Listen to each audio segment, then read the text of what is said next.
To start, locate the partially assembled walker base, unfold it, and ensure that the seat is flat and locks into place. Next, place the walker base on its side and attach the two front wheels, lining up the bolt holes on both the wheel and leg base. Insert and secure the bolt from the inside of the frame through the holes. Then, attach and secure the female star lock to the bolt on the outside of the leg. Now, attach the back two legs. Press the push pin in and insert until it depresses, locking securely into the hole.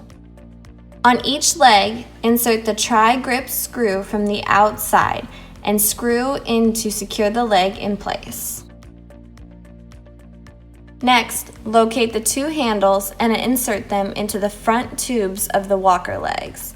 Push the push pin in and move the arms down to adjust the walker to desired height.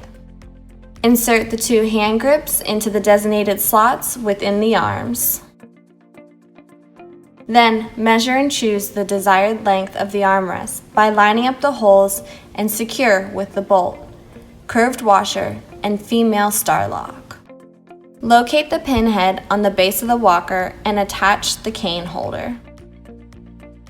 Make sure to safely secure the brake lines using the velcro strap located on the walker handles and the plastic clip on the frame near the back wheels.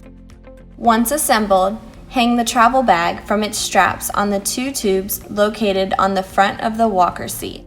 Your upright walker is now ready for use. If you have any questions, please feel free to comment below. For more information and other great products, visit us at vivehealth.com.